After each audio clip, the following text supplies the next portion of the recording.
రెండో సమూయేలు గ్రంథము 20వ అధ్యాయము.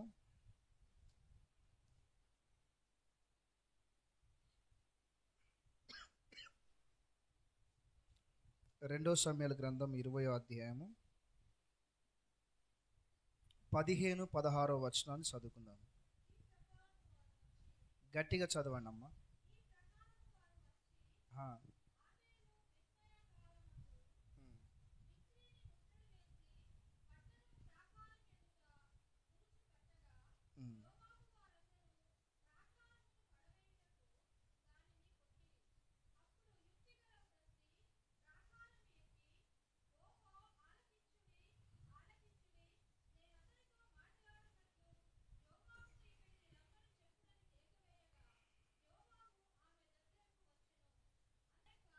సరిపోతుంది.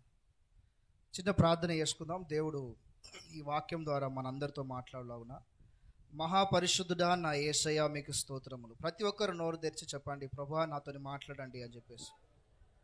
ప్రతి ఒక్కరు కూడా దేవుడు మాట్లాడితే అసాధారణమైన కార్యాలు కూడా సాధారణంగా మార్చబడతాయి. దేవుని వాక్యంలో అద్భుతమైన శక్తి ఉన్నది. కనుక మనందరం కలిసి ప్రార్థన, దేవా నాతో మాట్లాడు. పౌలు గారి ద్వారా దేవుడు మాట్లాడినప్పుడు లూదియా హృదయము తెరవబడినట్టుగా వాక్యం సెలవిస్తున్నది. దేవుడు మాట్లాడితే ఎండిన ఎముకలు కూడా మహా సైన్యము నిలబడ్డాయి.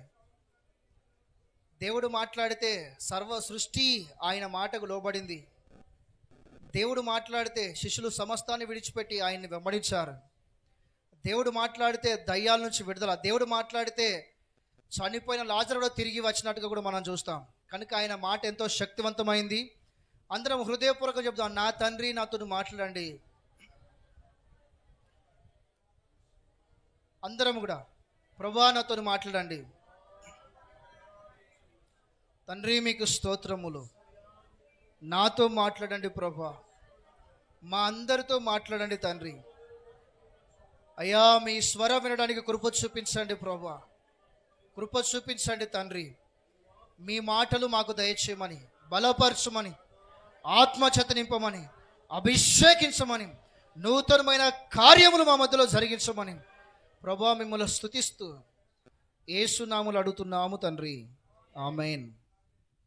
మంచిది. మరి ఒకసారి యేసు ప్రభుల వారి నామములో దైవ సేవకులకు మీ అందరికీ వందనాలండి. రైట్. దేవుని వాక్యములో నుండి రెండో సమూయేలు గ్రంథము 20వ అధ్యాయము 15 వచనము కానుంచి మనము 16, 17, 18 వచనాలు చదువుకున్నాం. ఇక్కడ ఆబేలు బెత్మయాక అనే పట్టణము గురించి రాయబడింది. ఆబేలు బెత్మయాక అనే పట్టణము గురించి ఇక్కడ రాయబడింది.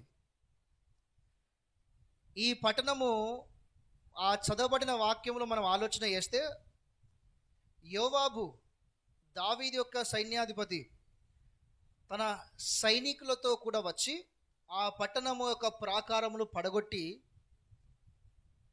ఆ పట్టణములో చొరబడిన షేబాను తీసుకొని వెళ్ళాలి అన్నది, ఆ షేబాను హతమార్చాలి అన్నది ఈ యోవాబు యొక్క ఉద్దేశం. ఈ షేబా ఆ పట్టణానికి వెళ్ళి దాక్కొని ఉండడం కారణం బట్టి సమస్యలో పడ్డది అక్కడ.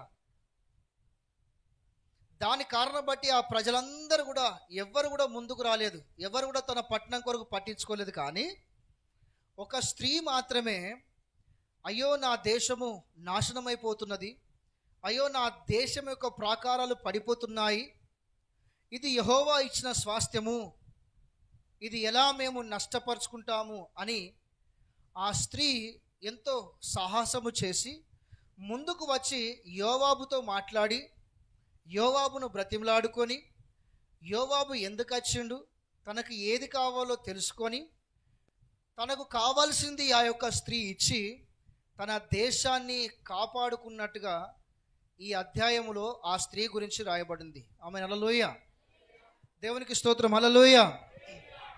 ఈ స్త్రీ ఎవరైతే ఉన్నారో ఆమె పేరు బైబిల్లో రాయబడలేదు. కాకపోతే ఆబేలు బెత్మయాక అని ఆమె గురించి, ఆబేలు బెత్మయాక స్త్రీ అని ఆమె గురించి ప్రస్తావించబడింది. బైబిల్లో మనకి ఇలా చాలామంది స్త్రీలు కనబడతారు. సారెపాతు విధవరాలు. ఆమె పేరు సారెపాతు కాదు, ఆ పట్టణము పేరుతో ఆమె పిలువబడింది. సమరయ స్త్రీ, ఆమె పేరు కూడా సమరయ స్త్రీ కాదు, ఆ పట్టణము పేరుతో ఆమె పిలువబడింది. ఇలా కానాను స్త్రీ, ఇలా చాలామంది ఉన్నారు పట్టణము పేరుతో వాళ్ళు పిలువబడ్డట్టుగా. అలాగే ఇప్పుడు మనం ముఖ్య వచనంగా చదువుకున్న ఆ వచనాలలో కూడా ఒక స్త్రీ ఉన్నది. ఆమె పేరు ఆబేలు బెత్మయాక స్త్రీ అని ప్రస్తావించబడింది. ఆమె గురించి మనం ఆలోచన చేస్తే నిజంగా ఒక్కతే, ఎవరి సహాయం లేకున్నా కూడా ఎంతో సాహసం చేసి తన పట్టణము కొరకు, తన ప్రజల కొరకు, తన దేశం కొరకు దేవుడు ఇచ్చిన స్వాస్థ్యముగా తన పట్టణాన్ని భావించి దాన్ని కాపాడుకోవడానికి ప్రాకారం ఎక్కి ప్రార్థించి అక్కడ చేయవలసిన సమస్త కార్యములు చేసి తన దేశాన్ని, తన పట్టణాన్ని, తన ప్రజలతో కూడా కాపాడుకున్న స్త్రీ ఈ ఆబేలు బెత్మయాక అను స్త్రీ. స్తోత్రం, హల్లెలూయా. ఈమె గురించి ఎందుకు నేర్చుకోవాలి అనేది మనం ఆలోచన చేస్తే దానికంటే ముందు ఎందుకు ఆ దేశం అక్కడ నాశనం అయిపోతున్నది, ఎందుకు యోవాబు తన సైనికులతో వెళ్ళి ఆ పట్టణాన్ని పడగొట్టాలి, ఎందుకు ఆ దేశము సమస్యలో పడ్డది, ఎందుకు మరి ఈ ఒక్కతే స్త్రీ వచ్చింది, ఆ దేశంలో ఎంతోమంది వేల మంది లక్షల మంది ఉన్నారు కదా, ఎవరు కూడా రాలేదు, ఈ స్త్రీ ఒక్కతే ఎందుకు సాహసం చేసింది, మిగతా వాళ్ళు ఎందుకు భయపడ్డారు అనేది ఆలోచన చేస్తే దావీదు ఇజ్రాయేలుకు రెండవ రాజు. మొదటి రాజు సౌలు అయితే రెండవ రాజు దావీదు. ఆయన ఇజ్రాయేల్ పరిపాలిస్తున్న రోజులలో షేబా అనే వ్యక్తి, మొదటి వచనం చదువుకుందాం, 20వ అధ్యాయం మొదటి వచనం. బిక్రీ కుమారుడైన షేబయాను డైరెక్ట్ పరిశుద్ధాత్మ దేవుడు బైబిల్లో మెన్షన్ చేసిండు. ఏమని మెన్షన్ చేసిండు ఆయన గురించి? పనికి మాలిన వ్యక్తి, పనికి మాలిన వ్యక్తి అనేటోడు ఒకడు ఉన్నాడట. వాడు దావీదు నందు మనకు భాగం ఎక్కడున్నది, యెషయా కుమారుని యందు మనకు స్వాస్థ్యం ఎక్కడున్నది అని. ఇజ్రాయేల్ వారలారా, మీరందరూ మీ మీ గుడారములకు పొండని బాకావుది ప్రకటన చేయగా ఇజ్రాయేల్ వారందరూ కూడా దావీదును విడిచి బిక్రీ కుమారుడైన షేబాను వెంబడించుడి. చాలు, ఇది అక్కడ జరిగిన సంఘటన.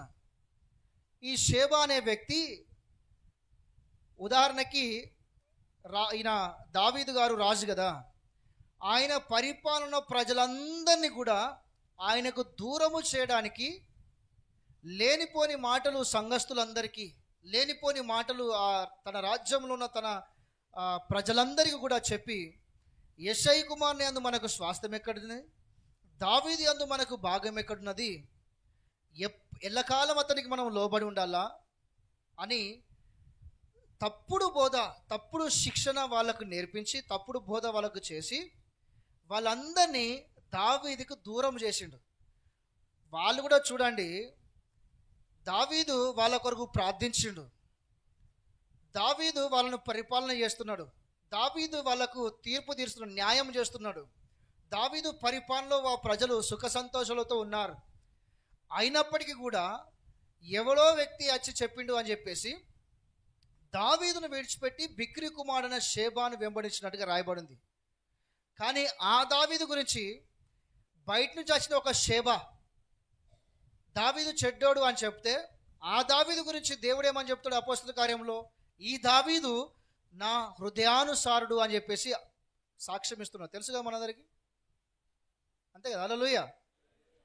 ఆ దావీదు గురించి దేవుడు ఏమని చెప్తున్నాడు అంటే, నా హృదయానుసారుడు, నా ఆజ్ఞలన్నింటినీ నెరవేర్చువాడు అని చెప్పేసి దావీదు గురించి దేవుడు సాక్ష్యం ఇస్తాడు. కానీ ఈ షేబా దావీదు మంచోడు కాదు, దావీదుకు మీరు లోబడాల్సిన అవసరం లేదు, ఆయన యందు మనకు స్వాస్థ్యం లేదు, యెషయా కుమారుని యందు మనకు భాగం లేదు అని చెప్పేసి లేనిపోని మాటలు చెప్పి ప్రజలందరినీ తప్పుదారిలో నడిపించి ప్రజలందరినీ దావీదుకు దూరం చేశాడు. నిజంగా దావీదుకు ఎంతో అన్యాయం చేసిండు షేబా. దాని కారణం బట్టి దావీదు కోపము తెచ్చుకొని తన సైన్యాధిపతికి చెప్పిండు, నువ్వు వెళ్ళి షేబాను పట్టుకొని రా, ఆయన నాకు మోసము చేశాడు, ఇజ్రాయేలుకు లేనిపోని మాటలు చెప్పి మన నుంచి వాళ్ళను దూరం చేశాడు అని చెప్పేసి చెప్తే, ఆ మొదట చెప్పబడిన వ్యక్తి చేస్తాను రాజా అని చెప్పేసి వెళ్ళాడు, కానీ ఆయన చేయలేదు. ఆ తర్వాత దావీదు యొక్క మేనల్లుడు, సొంత మేనల్లుడు, తన అక్క కుమారుడు సెరూయా కుమారుడు యోవాబును పిలిచి, యోవాబు అబ్షాలోము కంటే నాకు ఎక్కువ మోసం చేసిండు ఈ యొక్క షేబా, కనుక నువ్వు ఆడు ఎక్కడున్నా కూడా అతను నువ్వు పట్టుకొని రా అని చెప్పేసి మాట్లాడితే, అతని తల నరికి నువ్వు తీసుకురమ్మని చెప్పేసి మాట్లాడితే, ఈ యొక్క యోవాబు తన సైనికులందరినీ కూడా పట్టుకొని అప్పుడు తను వెతుకుతూ వెళ్తాడు. ఆయన ఎక్కడ కనవాడు. లాస్ట్కు ఆయనకు తెలిసిన ఇన్ఫర్మేషన్ ఏంటిదంటే, ఆబేలు బెత్మయాక అనే పట్టణములో, అది చాలా పెద్ద పట్టణము, అది ప్రాకారము గల పట్టణము, ఆ పట్టణములో ఉన్నాడు.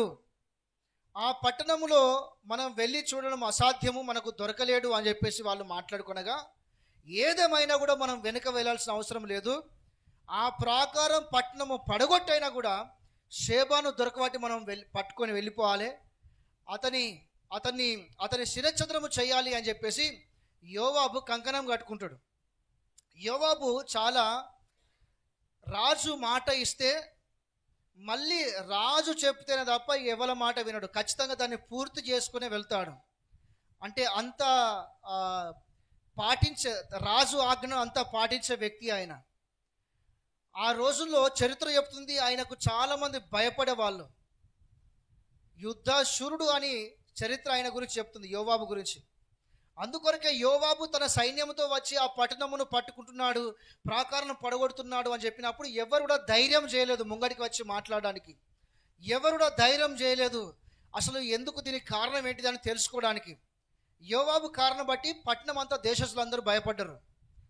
మరి దేశము నాశనం అయిపోతున్నది, పట్టణం నాశనం అయిపోతున్నది, ప్రాకారాలు పడిపోతున్నాయి, రేపు మన దేశం అంతా అన్యాయం అయిపోతుంది, ప్రజలు చెల్లకొల అవుతారని చెప్పేసి ఎవరు ధ్యానం చేయలేదు. కానీ ఒక స్త్రీ మాత్రము, ఆమె ధైర్యం చేసి, ఒక స్త్రీ మాత్రము గొప్ప సాహసం కలిగి ముందుకు వచ్చి ప్రాకారం ఎక్కి యోవాబుతోని మాట్లాడి తన పట్టణాన్ని కాపాడుకున్నట్టుగా మనం చూస్తున్నాం. ఇది దాని యొక్క సందర్భం. దేవునికి స్తోత్రం. హల్లెలూయా. చెప్తాం గట్టి హల్లెలూయా. ప్రియులారా, ఈ యొక్క సందర్భమును బట్టి ఆ యొక్క పట్టణము సమస్యలో పడింది. షేబా అనేక వ్యక్తి, దావీదు ఈ కాలంలో సేవకులకు సాదృశ్యం అయితే, ఇజ్రాయేల్ ప్రజలు సంఘానికి సాదృశ్యము అయితే, ఈ షేబా సాతానుకు సాదృశ్యం. దేశాన్ని పట్టి పీడిస్తున్న ప్రతి సమస్యకు ఈ షేబా సాదృశ్యం, సంఘాన్ని పట్టి పీడిస్తున్న ప్రతి సమస్యకు ఈ షేబా సాదృశ్యంగా ఉన్నాడు. కనుక దేశములో దేశ బిడ్డలముగా దేశాన్ని కాపాడుకునే బాధ్యత, లేదా సంఘ బిడ్డలుగా సంఘాన్ని కాపాడుకునే బాధ్యత ఎంతైనా మన మీద ఉన్నది అన్న సంగతి ఇక్కడ మనం గుర్తెరగాలి. దేవునికి స్తోత్రం. హల్లెలూయా, హల్లెలూయా. ఇది వాస్తవమైన విషయం.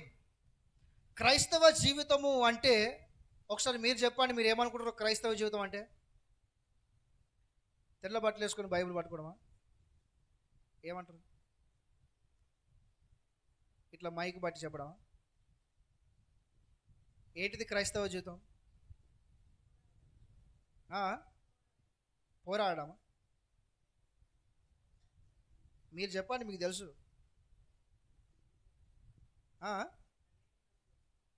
అన్న ఆయన నీతిని వెతకడము అన్న ఒక మాట చెప్పింది. ఇంకా ఏంటిది క్రైస్తవ జీవితం? ఇలా చెప్పుకుంటూ పోతే మనకు చాలా ఉన్నాయి. మనం మీరు చాలా చెప్పగలరు, మీకు చాలా విషయాలు తెలుసు. కానీ అందులో ఒక మాట ఏంటిది అంటే, వాస్తవానికి క్రైస్తవ జీవితం అంటే ఒక మనిషి నిజమైన మనిషిగా, నిజమైన మానవత్వం కలిగి బ్రతకడమే అసలైన క్రైస్తవ జీవితం. హల్లెలూయా. ఏంటిది? నిజంగా మనిషికి మానవత్వం లేదా అంటే నిజంగానే లేదు.